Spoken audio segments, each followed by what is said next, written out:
I'm Thandy Matlaila. I am a renowned South African artist who's been on our screens for the past 20 years. I know this will sound weird, but I don't really just run for fun, but I run to make a change.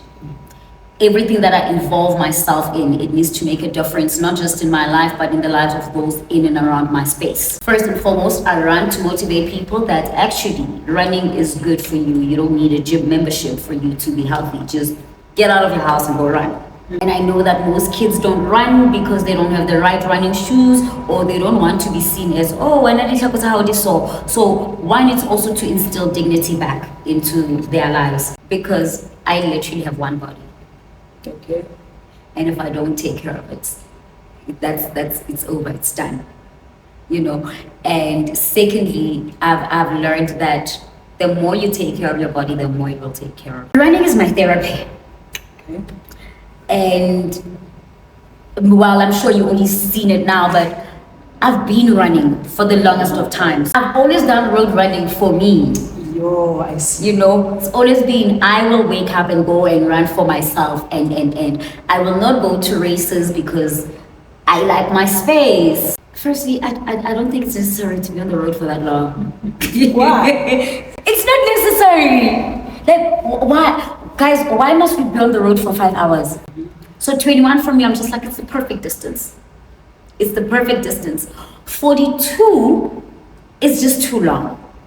And the training is intense. People also need to learn that what you aspire for mustn't automatically be what I aspire for. I want to teach people what I've called the Zithembe code. Zazi, Tanda, Zithembe. Oh, okay. Once you can embody that, trust me, nothing will move you in life.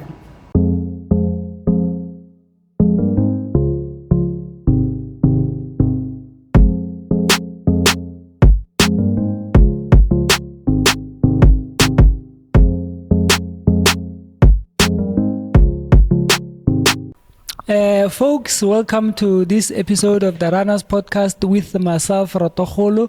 If you're new to our channel, click the subscription button, comment, and share our content with anyone that might be interested.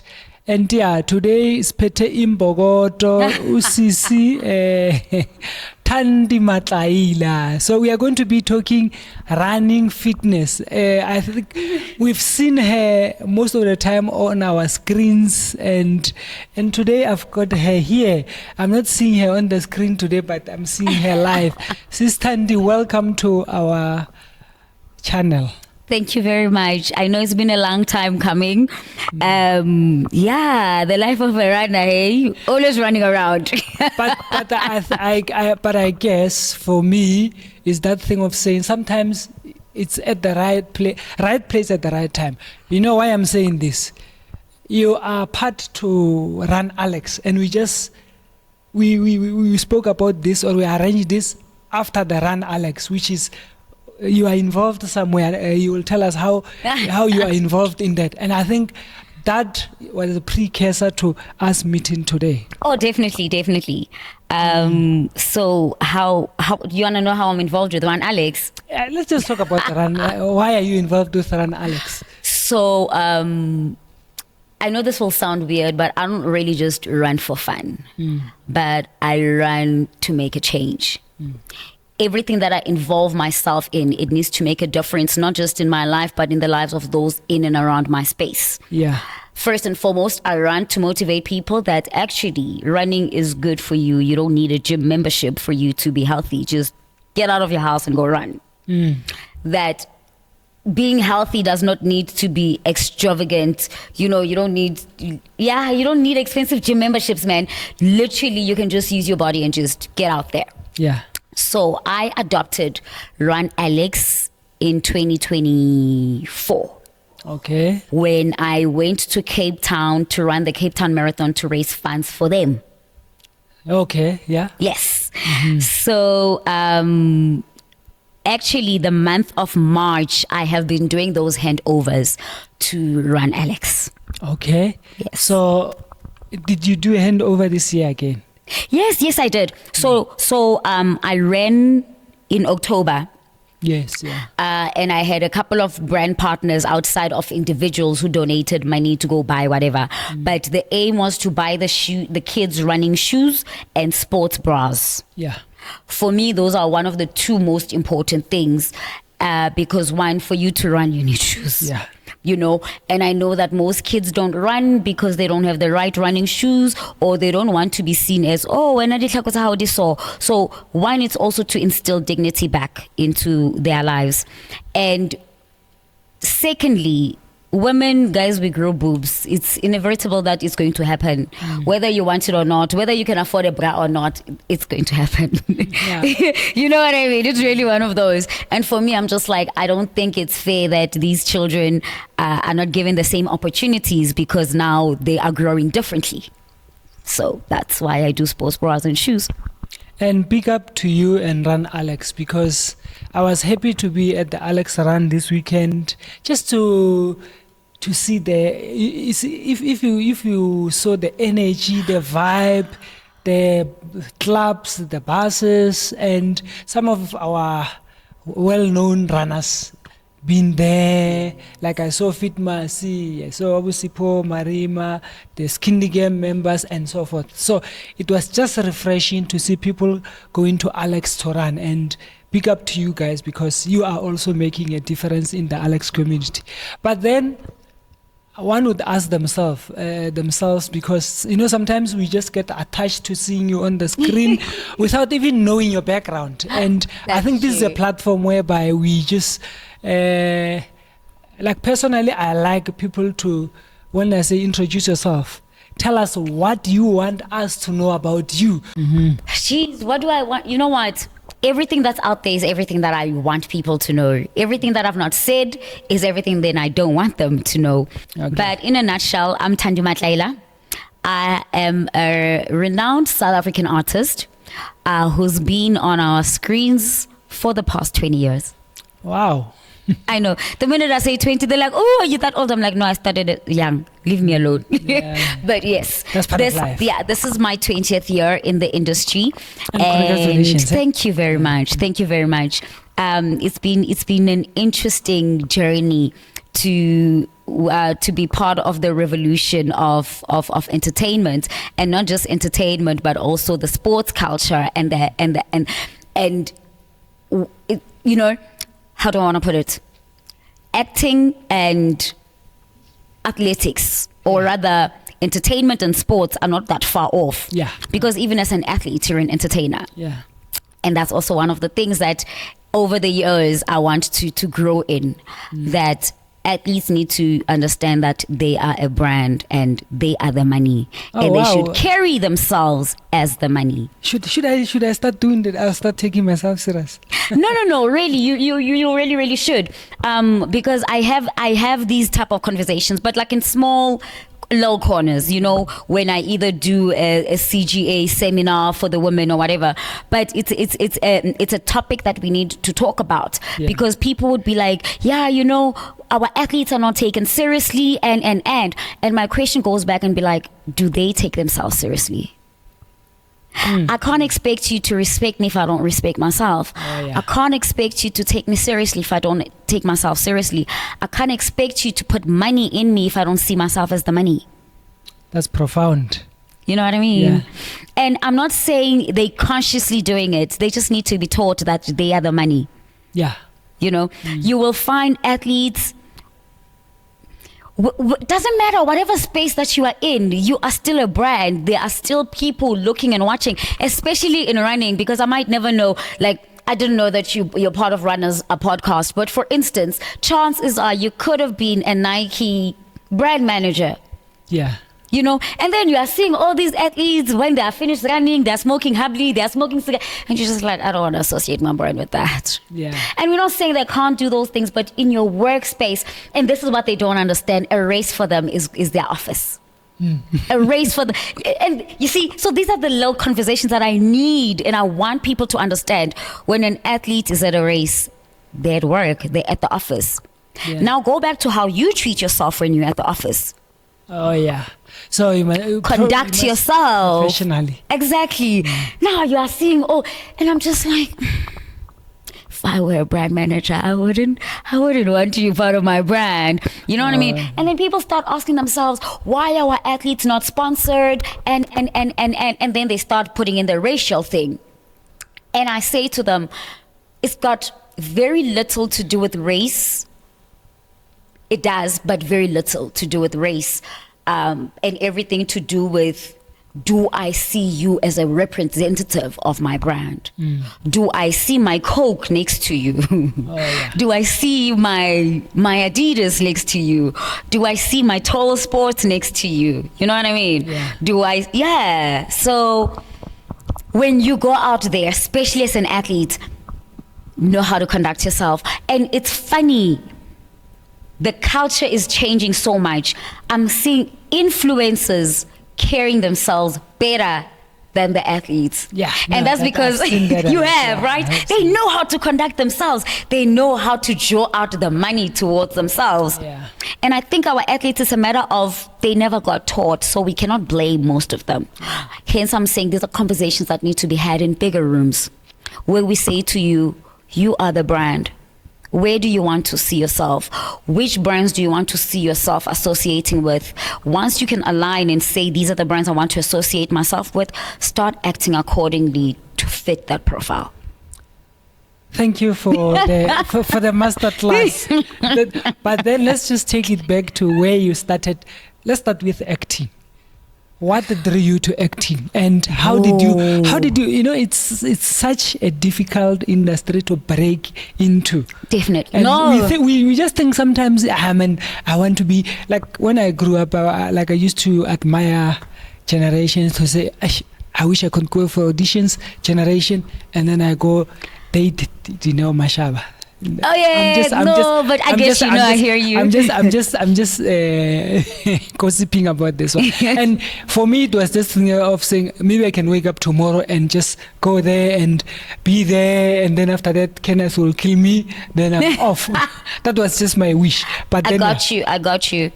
Some people might say breaking into the industry is hard, but I've learned that it's not the breaking in. It's the staying in that's harder. Okay. It's the staying in that's harder. Do you have the willpower? Do you have the staying power? I mean, there's people that I started with 20 years ago, and I get asked questions all the time. Where is this person? I'm like, I don't know. It's do you have? And also, when you get into the industry, you must ask yourself why you are here. We are not here for the same reasons, and whatever your reason is what will sustain you. Some people are here for the craft. Some people are here for the fame. Some people are here for the money. Ask yourself why you're here. Your why. I know you like the why thing. Yes, because once you know your why, then it makes things easier. So what's your why in the industry then? So one of the things why I loved acting is that I can be whoever I want to be. And not really get judged for it. On the screen? No, off screen. Oh, okay. Just elaborate a little bit. So, meaning, like for instance, I've played a prostitute. Oh. Yeah, I understand. Yeah. I've played a pole dancer. And if you check my roles, it's all the roles that on your normal life, you'd be like, I would not want to be in that space. But for me, it's the exploring of it. I've played a prisoner. Yeah, I know. It's the exploring of it, whereas it's detached to time. Yeah. But I get to live that kind of life for a little bit, or however long. Yeah. So that's pretty much your why. That was pretty much why. And secondly, as then I grew older, I realized that acting was not my calling. Oh, wow. Yes. Okay. Acting was my doorway to my calling. And you will tell us about your calling? So I'm Christian. I'm not ashamed of it. I'm proud of it. And I'm an ambassador of Christ. And before he left us here, he said, go and make disciples. Spread the kingdom of God. And that's exactly what I intend to do. A little bit of of theology that I know is that an apostle is someone who's sent to deliver something. So you are an apostle. We are all disciples. We've all been sent. Whether then I want to communicate what I've been told to communicate is in a different case. Yeah. Because sometimes also when you speak, then people judge you, and you just so one thing my mom taught me, and I was also like that growing up. I was like, I don't know why you want me to listen to this pastor who's talking about adultery, but we all know he's cheating on his wife. I was that child, you know. But one thing that my mom taught me is leave the messenger, take the message and run with it. Okay. Take the message and leave the messenger. So that's exactly how I wish people could view it. Also, I do try and conduct myself in an orderly manner so that you can't be like, you know. You know, so I do personally try and conduct myself in the manner that I want people to see me and to hear me. So that's the calling part. That's my calling. That art has was a doorway for you to get there. Definitely, because could I still spread the message without being famous? Definitely, but I wouldn't reach a bigger audience. My voice wouldn't be as loud. You know, my voice really wouldn't be as loud. You know, so I've, and that's why I'm never concerned whether I'm on screen or not, because I'm just that's just work. That is just my passion. You know, it's not my calling. This is not my final destination. This is part of where I need to go. And that's why, if you've noticed, whether I'm in acting, whether I'm in running, or whether I'm in church, I still try and do the same thing. I still try to bridge the gap, and I'm safe to serve. I will always try to serve in whatever space that I'm in. But then let's just fast forward. You are now in one of the big telenovelas, which is Movango. I've seen you. It's not a telenovela, it's a soapy. Movango is a soapy, guys. I thought it's a telenovela or it's a soapy. So you're on Movango. I haven't I do watch, but on ad hoc basis. But I've seen you once or twice. Okay, do you mind telling us about your role? Not at all. Firstly, it's Movango. She's no, guys. Let me tell you. Yes, it's ba. Not so va. Yes. That would be without the H. So the H then gives it a ba. Oh. Yes. Okay. Thank you for the lesson. Yeah. And no, I wasn't trying to be rude. You are not the only person who does it. Everybody. I've watched Movango from Butupsi, but Everybody. I've always said Movango, not Movango. Yeah. And it's a big concern to me. And the reason why, I'll go back and tell about the character, the reason why it's a concern for me is that then the people let us get away with it. Oh, yeah. Do you know what I mean? And I'm like, no, you should be proud of your heritage and your culture. We'll never get it right if you also go around telling people it's Movango. You know? And I'm like, and I've got vendor friends who do that. And they're like, but why are you not correcting? Like, you know, they're used to it. I'm like, no. Why are you getting people used to doing something that is incorrect? Do you know what I mean? Yeah, sure. And then it also then goes back to a whole lot of things that we as human beings let go. And you're like, but if you know it's wrong, why aren't you correcting it? Why aren't you be like with an I rather, no, it's not I, it's with the Y. Yes, yes. Yeah. So tell us about I play a nurse, Naomi Mayambela. She is a qualified nurse, but she works at an illegal practice. Oh, yeah. Yes. So my storyline is with Dr. Khalema, which is played by Nicholas Nick Soul. He lost his medical license. He is a qualified doctor, but he lost his license. Yeah. And basically, we are just there to try and get him to get his license back. And we will do whatever it takes. Nice. Just leaving it there, we will do whatever it takes for him to get his license. Then let's switch back to fitness and all. You, I've seen you are also doing some indoor fitness stuff. You can I was surprised to see you when you were stretching. You can still stretch. Tell us, why are you into fitness, and what keeps you motivated to stay in fitness? because I literally have one body. Okay. And if I don't take care of it, it's over, it's done. You know. And secondly, I've learned that the more you take care of your body, the more it will take care of you. Okay. There's certain people who want to do certain things in life, but they can't do them because of whatever illness, whatever sickness, or their bodies just can't take them there. I don't want to get to that point. Maybe I will when I'm older, but for as long as I can control it, I don't want to be in that space. Thirdly, I'm in the entertainment space. How I look plays a very big role. Okay. It's not me being conceited, but I know part of my money comes from how I look. You know, the roles that I get cast for and they come from how I look. So I have to take care of my body.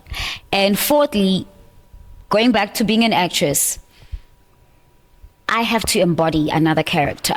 Yeah. I'm not quite sure how easy it would be for me to embody another character if I'm not comfortable in myself.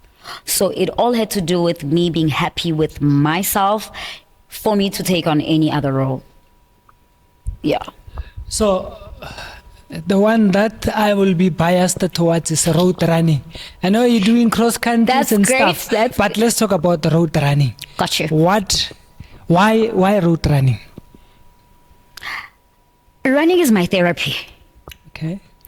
And well, I'm sure you only seen it now, but I've been running for the longest of times, but I'm a solo runner.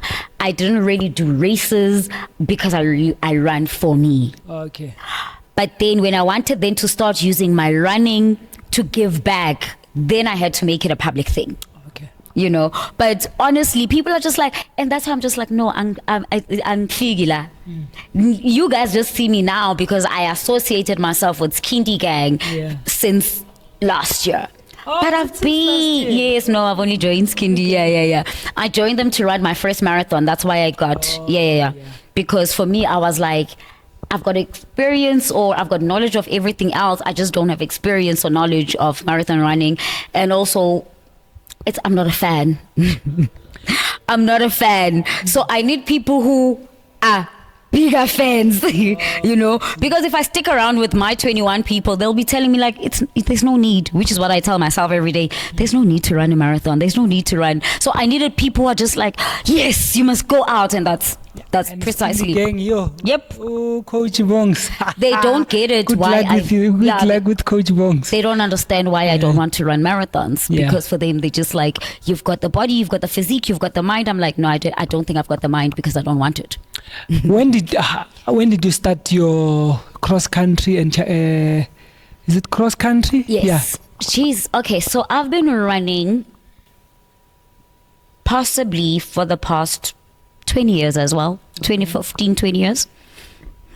But obviously just running in my own space, not competitive, not races or anything like that. Then I did my first cross country in 2012. Okay. So that's pretty much a very long time. I did my first one in 2012. Got my first CGA colors in 2014, and then I abandoned it. Oh, really? Okay. So, what have you achieved in cross countries? I've got my provincial colors in cross country. Okay. I've got my provincial colors in cross country, yes. And yeah, that's pretty much it. But also cross country, I do it to watch and see the little kids because cross country is like development of athletics. Yes. You know, you get to see the raw talent. You know, nobody's there to be showing off their new Pro 4s. No one is there be, you know. People are, when they get to cross countries, it's strictly business. You can see everyone is stressed about the next event. Exactly. The PB and so forth. Yeah. Whereas with road running, and also because most of my friends in the running space have always been elite runners, it was quite interesting to be associated. I mean, I'm a social runner, but I've never associated with social runners, if it makes sense, because I don't do races. You know what I mean? So it was interesting to know that, geez, there's actually a whole running culture. Like, there is a whole running culture, guys. Very big one. Yeah. Right? And I was like, people actually like this is a thing. This is a thing. And I also remember seeing people crying because they missed a target. No, they missed that 5 hours qualifying. Yes. Let's not go there. but that's exactly what I want to talk about. For me, I'm just like, what's the fast talk? yes. Yeah, yes. You know what I mean? Because in my head, and it's not me who or anything, but because, as I'm saying, I come from the elite space. I'm like, you're not me even making money from this. Why is it making you cry? Yeah. You know. But then it's something then I have to really learn and get into, and also be sensitive towards, because people just think I'm really disrespectful with my times, because I'm just like, guys, it's just a 327. Yeah. No, but Like, it's quite a good that's time. what, yes, that's what social runners say. But Yeah. if I tell my elites, elite it's, friends, they're just like, you're getting there, friend. You are our subhalala in a way. Yeah, I'm their subhalala, yes. So it's quite interesting that I have to switch my mind to be like, okay, I'm talking to social runners, because I also have a joke where I'd be like, oh, do you want me to come and pace you to get your qualifier? What are you targeting? And they'd be like 4:30. I'm like, oh, sorry, I don't know what it feels like to be on the road. No, I don't know how it feels like to be on the road for more than 4 hours. No. So, but then the reward that you got from cross countries, is it the same one that you get from road running, or just contrast between the two for us? Yeah. There is no benefit to cross country. Okay. Like, to be honest, there really isn't. It's just me going out there and just seeing where my body can take me in that trail and, in that terrain there is. But bigger than that, as I've said, for me, it was always to scout for their younger children and see their talent. Cross country has never really been about me. Okay. Oh, it's not about you. It's never really been about me. Okay. Yes. It's road running now. Road running. I've always done road running for me. Yo, I see. It's always been, I will wake up and go and run for myself, and I will not go to races because I like my space. And it's something that I'm trying to get over now, because then I've also now realized that my road running is not for me anymore. Because you get there and you really just want to run your own race, and then utla mang, hey Thandy, and I'm like, yo, I really just want to be running right now. Do you want to say training maybe it's for you, but racing is not for you, because there are fans, there are those, yeah. Yes, maybe you can put it like that. But I really am trying to make races my own. Okay. I'm trying to be more outgoing, and that's why sometimes my coaches really shout at me. They're like, Thandy, when you're at a race, you're chasing a target. I'm like, no, when I'm at a race, I want to enjoy myself. I want to smile. I want to laugh. I want to high five everything they stand against. They're like, high fives, you're wasting time. Screaming, you are wasting energy, so which means you won't reach your target. I'm like, but I really just want to have fun. Okay. Like, I really just... We are fun runners after all. Yeah, They're like, yes, Tanda, you can have fun, but still chase the target. I'm like, I hear you, but I don't want to take away the enjoyment of why I started in the first place. I know, I didn't want this one to be scripted. I just wanted ours to be raw. Okay. But then you do marathons, but you're not fond of doing marathons. No. You're not a fan of long distance running. No. You like your distance kept at the 21 and that's it. Even at 32 now is nice, guys, Oh, now you're a 20 miler. Okay. Yes, 32. I think you're graduating, man. You're going to be a marathon runner soon. No. So tell us why you like your short distance, not marathons and ultras. Firstly, I don't think it's necessary to be on the road for that long. Why? It's not necessary. Like, why? Guys, why must we be on the road for 5 hours? You reflect more. On what? Maybe on life. Do you have that many problems? I assume so. I assume we have more problem. We've got a bigger fish to fry. Yeah, maybe we're frying sardines and we are here having tunas and salmons, you know. No, I keep saying that to my friends every day when I see them training like at 4:30 in the morning, 4 a.m. in the morning. I'm like, guys, you know, my latest role is I'm a psychiatric nurse. When you guys have problems, my door is open. Like, come tell me what's bugging you. Like, why? But why half marathon, not marathon? Marathon is just long. Okay, it's long. It's long, guys. Why 21 then? The distance is it's it's different from a 10. Yeah. Like a 10 is like fast. Done. You know, you at a 10 you can't even afford to make a mistake. You know, one mistake and you're out. Like there's no way you're gonna reach your targets if you make a mistake. With the 21, you know, there's still leeway. It's not as fast as a 10. Yeah. And you do get to enjoy the road because it's not as quick.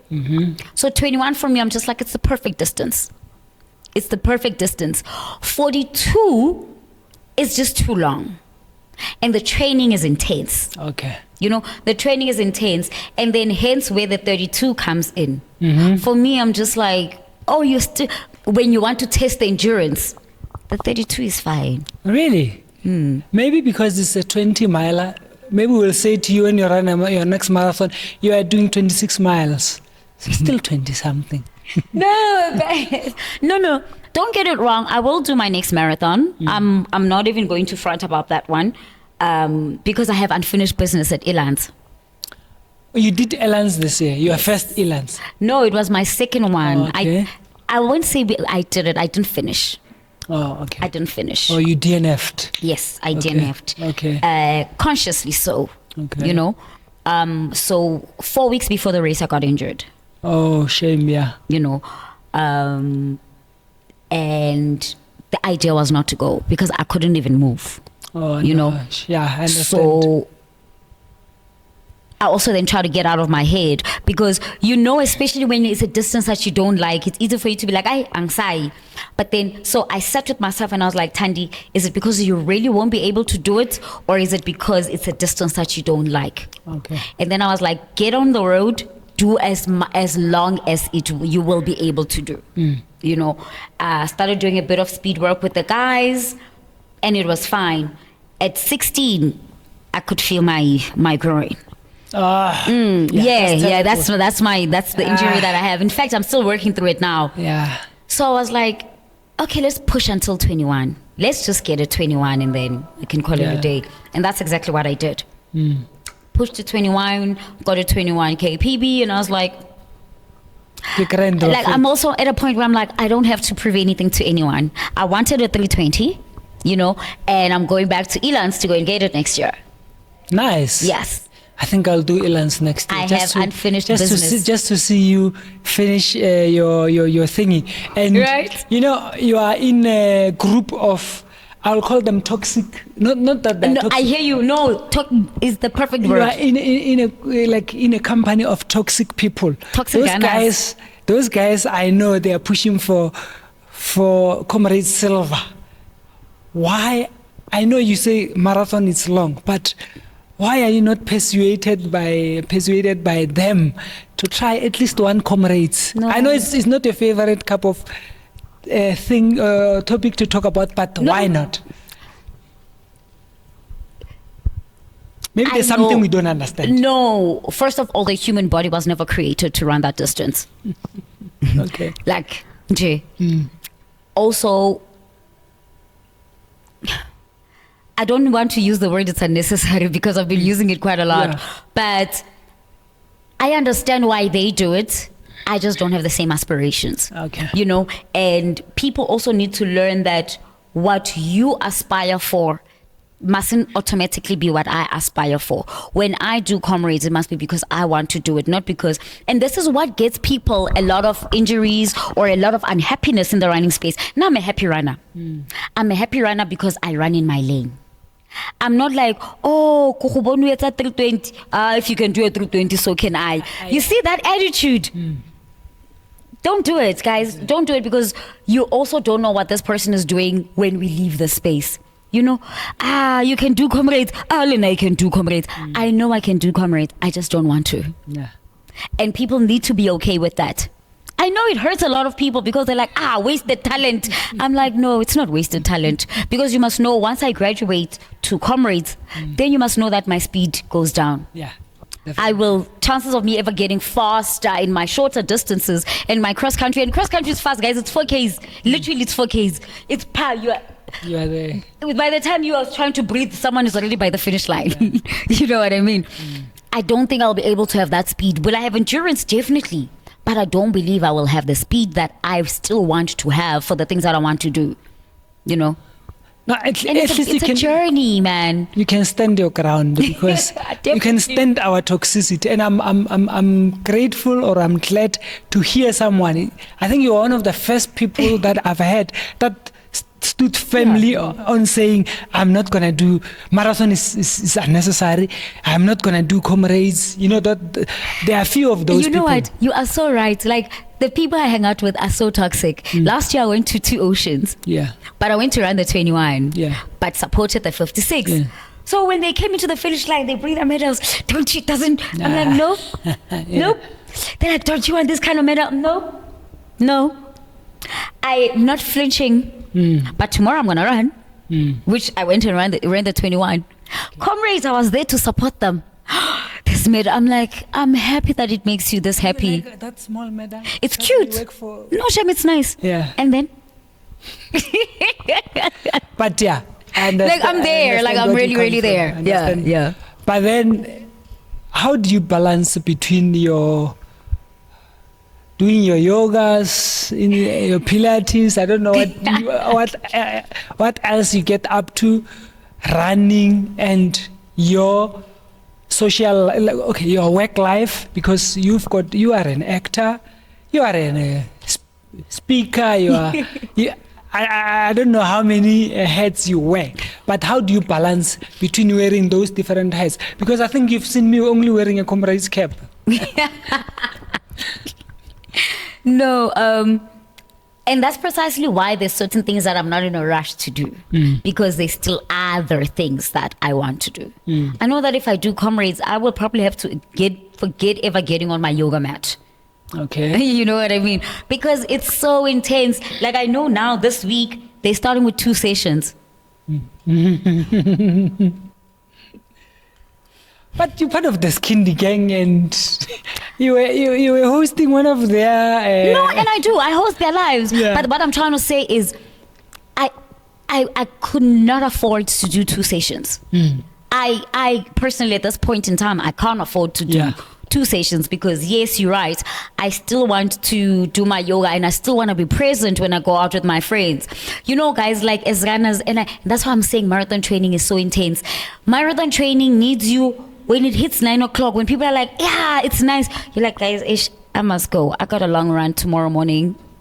You know, and you must, and the pastor will not see you for the couple of weeks, and he must. And it happened to me last year. That really is what happened to me. Like, I literally took, this sounds wrong, but I took a gap year from church last year. I did. Welcome to the running world. I did. Yeah. I really did. And obviously, once again, conversations with my God, where He's like, what's more important? Like, your running cannot be gospel. You can still do your running, but you have to find a balance. So now on Sundays, I will probably most likely go to less races, but also by 9 o'clock I need to be done wherever I'm at, so that at 10 o'clock I'm at church. Okay. Yeah. So that's how you balance your work life, and social and everything. I don't really have much of a social life, contrary to popular belief. Really? Yeah, I'm a homebody.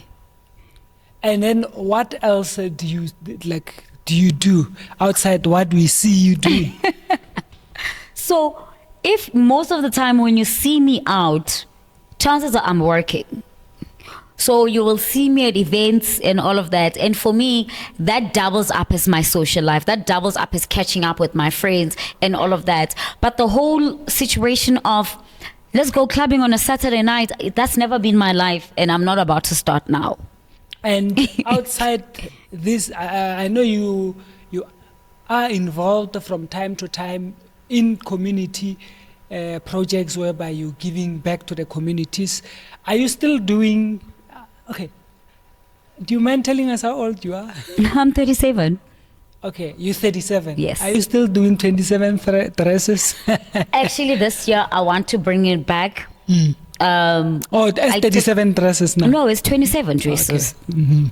27 dresses. Maybe we'll collect 37, but it will still be 27 dresses. And because there's a significance to the number 27. Okay. Yes. I do want to bring it back. It really did stop purely because COVID hit. There were no matric dances. Yeah. You know, and I think thereafter, me picking up the momentum, I got overtaken by running. And what else do you do to give back to the community? So I do a lot of work in my church space. Okay. You know, mentoring, or so sometimes we've got projects. I know that we've got one called the winter blanket drive. So around May, we collect blankets for the homeless people in the inner city. Okay. Yes. And then I also belong to an organization called IOTT, Independent Order of True Templars. Okay. Yes. So what we do is we're fighting for a sober nation, maybe to basically put it. We're fighting for a sober nation. So we speak up against alcohol and substance abuse. Yeah. Okay. Yeah. So that's my all year throughout ministry. Oh, I see. So actually, I'm not surprised when you say you don't have a social life. Because, I mean, you are so involved in everything. But after all has been said and done, we are aging. I'm 42 and a half. I'm going for 43. Oh, I'm 42 and a half. I love it. You're 37, but one day we're going to get old. And when everything has been said and done, what indelible mark in this life do you want to live? I don't want to say what do you want to be remembered as, but what is that indelible mark that you want it not to be erased? It's funny because it literally just came to me now. When I'm 60 or however old, I want someone to say, she saw me. That's all. Oh. Yeah. Wow. I thought I was waiting for a bit. This long. No. Yeah. She saw me. And elaborate a little bit on that. And that's exactly why I do the ministry that I do. You know, most people don't shine because they don't feel like they are seen. And sometimes people shrink themselves because they don't feel worthy. And they never reach their full potential because they never had somebody who said to them, you can do it. Yeah. I want to be that voice. I want to be that person. You know, I want a little kid from Alex to be like, Tandi gave me running shoes and I had the opportunity to go to SA cross country championships. And I won, you know. You know, she saw me. Yeah. She saw me. And I'm the new Akane Simbini, I'm the new Prudence, Exactly. Sokodiso and stuff like that. Exactly. That's very profound. Yeah. In hindsight, if you were to be 20 years with the knowledge that you have, what would you do differently in life? Nothing. Wow. Nothing. So you don't have any regrets? No. Some people chose their parents very carefully. No, that is actually my biggest blessing in life. That is my biggest flex in life. I kid you not. The parents that I have, the siblings that I have, I'm just like, guys, I don't take that blessing for granted. God gave me exactly what I needed. So you know that statement where they say, Okafa Mudimi Akoli. So I think you are in that boat of saying, you gave God, say, Manai Male cold drink. Yeah, God untimile lo tse ngata guys ne. Mara when it came to my parents, and maybe that's why I don't have certain things. Okay. You know, like maybe that's why I don't have a partner, because I'm just like, have you seen how my brothers treat me? Have you seen how my dad treats me? And then I must stand for someone else's child to talk to me the way you talk to me. Nah, China. Nah, bruh. Nah. and yes, definitely it has made it harder for me in the dating scene. Because, and this is something that my friend once said to me, and I think it stuck with me. You should know her. KG Munchan. Oh yeah, I know. The tennis. Yeah. So KG is one of my closest friends. Oh wow. KG once said, guys, one day, KG once said, imagine the disappointment in your family's faces when they find out that you are begging for love when they love you so much. Yo! Always stuck with you to this day. I mean, I was like, as much as, you know, you do things that can't quite say that, but the way that she put it, I was like, wait, hold on. And you look around, you're like, there are so many women begging men to stay with them, or men begging women. You're just like, what would your family say about Rata so guys? And you are begging someone else to love you, as if wana about what? I guess we're not cut from the same cloth. But then, you understand, yeah. I was like, that is the most profound thing that I've ever come across. But then it also goes back to what KG and I also try to teach people, because she also does quite a lot of work, is more than equipping people with skill. That is one of the least things that I'm prepared to do, because there are probably more people skills than me to teach them. I want to teach people what I've called the Z3 code.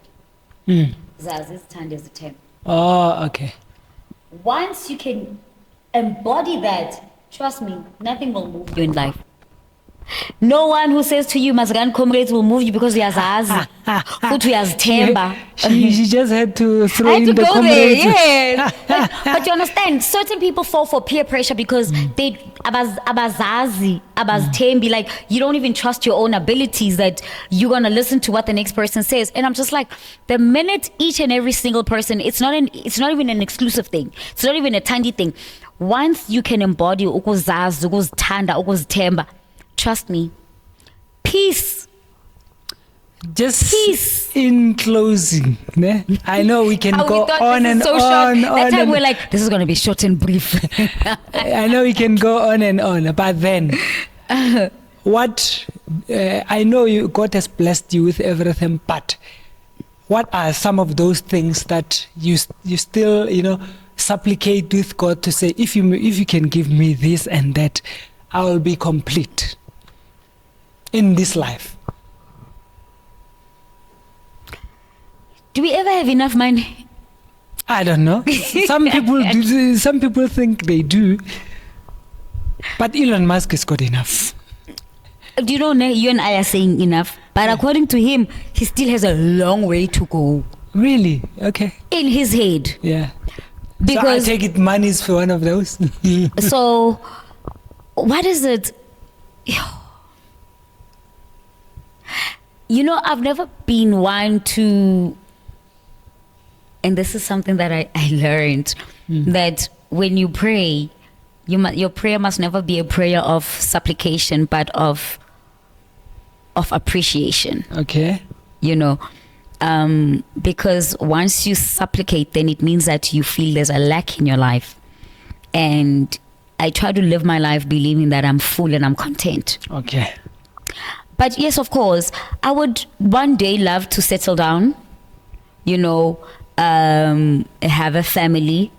But I'm also just like, if it comes with the problems of this world right now, it's okay, Lord. You will wear big girls' panties, man, and soldier on. No, guys. And that's probably why I haven't gone that route. Ukubegezela is not my thing. Okay. I can't beg for something that should be freely given. You know what I mean? And I'm at a point where I'm like, I won't beg you to do what you don't want to do. If you choose to be here, be here. if you also don't want to be here, then don't be here. But there's no way I'm going to be like, yo, ngicela uhlale, if you expect that from me.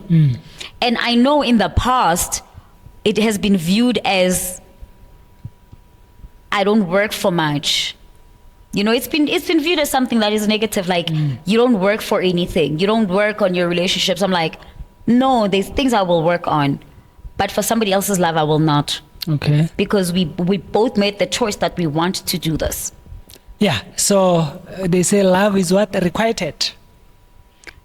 Yeah, but I'm also a 2 Corinthians girl. Love is patient, love is kind, it does not envy, does not boast. I see. I'm also that girl, so why am I working for your love?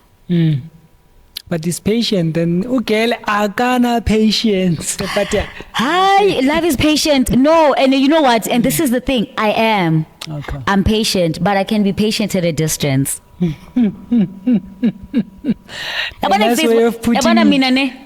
can love you from a distance. Me. Okay. Me, I will love you at a distance. Like, no. And this is the thing about me. Like, you will do me wrong, you will do whatever, I will still be civil towards you. Okay, Osbuze, you like, and I'll still talk to you. But don't ever think that anything is ever going to happen between us. And that's me loving you at a distance while I'm right here. I know I said it was the last question, but then, you were going to the end of our conversation. With the journey that you've undertook ever since from 20 up to this point, maybe from birth, ever had any self-pinching moment of your achievements in life, whereby you say, I landed this role, or I've achieved this, I've achieved that, and for that, Lord, I'm so grateful? Or you were in a situation whereby you say, no, I never thought I would be here one day, and then you pinched yourself to say, is this me, Thandy? I'm not sure, hey? I don't think so, because I think everything that came to me came as and when it should have landed, also with the maturity of it. But I mean, I do remember when I landed my first role, which was not Chisa. I know people think it was Chisa. I thought it was Chisa. No, it was not. My first role was Jerusalem. It's just that the movie played years later. Yeah. So Jerusalem was that. And you can imagine, I'm still a girl, like I'm in my first year, guys. I'm a 17-year-old who's doing a first year after, and they're like, you're gonna share a role with Bubu Mazibugo, whom I grew up admiring. So I was like, wait, what? Me, Bubu, one person. Like, you see us in the same WhatsApp group, and then they're like, yes, and Jafta Mama Bolo is gonna play your boyfriend. I don't know who Jafta was. Okay. But the older version of him is then going to be Rapulan. I was like, wait, me? I'm going to be I'm going to be playing Tao's girlfriend. So if I remember very well, that was one of those moments for me. It really, really, really was. And actually I've had quite a number of them. Then when Tasha Cobbs was coming to the country, and that's why I'm saying, I think because some of these things landed when the maturity was already there. I remember Tasha Cobbs was supposed to come in 2020. I remember in 2019 I had saved up money, and I was like, next year I'm going to go and see Tasha Cobbs overseas, and I've put aside the money, but because God is such a God of grace, Tasha Cobbs was scheduled to come to South Africa the next year. Wow, yeah. And not only that, but Brand SA made me the ambassador for that concert. I was like, look at God. Don't have to also pay for this concert. And I had saved up money, Lord, to go and see this woman overseas. You know what I mean? Nice. So, that was also one of those where I was just like, wake me up. Like, this is Tasha Cobbs, the woman whose music has saved me from a lot of things. And then Sbu Noah, he's also a gospel artist.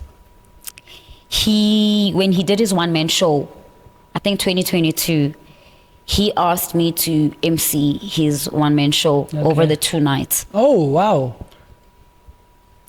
Do you know what an honor that is?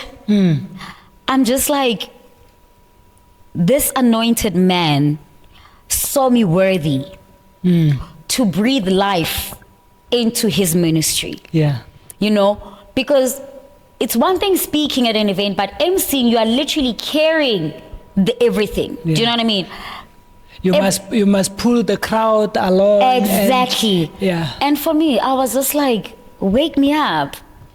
So yeah, those are two of, just. And funny enough, your surname is Matlaila, and you were at the music, Kutlaila. What's about Laila? Well, Bimba. No, guys, no. I'm just saying, Yes. And I know you've got a very. You say you were judging something in music. No, I'm a music major. I studied music. Just say you are a music major, and your surname is Matlaila. something no, different. but actually, my surname Matlaila means jokers. Oh, yes. Matlaila is jokers. Okay. Yes. Khotlaila is yes to Bimba. Yeah. Mara Matlaila is jokers. Okay. Yeah. Yeah, but those are some of your pinching moments. Yes. We may call them that. Yeah. I think we can end it on that high note. Yes, guys, please. We can go on. on. A music major. Let's end it at that note. I don't know if we can call it a G or it's a high note. A G major. No, I'm just saying. No, I'm saying a G. Yes, G major. There's a G major. Yes. High scale, yeah. But anyway, thank you for your time. And I appreciate you taking out your time. Maybe you should have been on set at this as we speak, but you took your time. You booked this place, and big up to the Sweat 1000. Sweat 1000. Yeah, yes. I mean, they gave us, or they allowed us to use their space. We should be grateful for that. Yes, and, we appreciate them. Yeah, we appreciate them a lot, and people can come here, and I don't know what they can do here. You can tell the viewers what people can do here, because I mean, why not give free advertising? Actually, you know what? Sweat 1000 for any runner would be great. So what Sweat 1000 is, it's a gym workout, HIIT, high intensity interval training. But it involves running, and I think that's why it's one of my favorite. Like, you can see there's treadmills. So what you do is your intervals will always start with a run, and then you come and do your strength training. Then you go back to the treadmill. So, and also, like in a session, guys, you can do fat legs, you do heel work, your speed intervals. So Sweat 1000 is actually, and I guess that's why when I got into running, and for my first marathon, I managed a 3:48. It's because my strength came from Sweat. I see. Yeah. But big up to them for allowing us time here, and we are grateful for your time once more. No, I appreciate it. And all the best in this short and long journey called life. Right? Life is so short, guys. It's long, but life is so short. You're so right. And that brings us to an end of our conversation with Thandy Matlaila. Like, subscribe, comment, and thank you for supporting us, because we love what we do and do what we love. We will see you in the next episode. Sharp.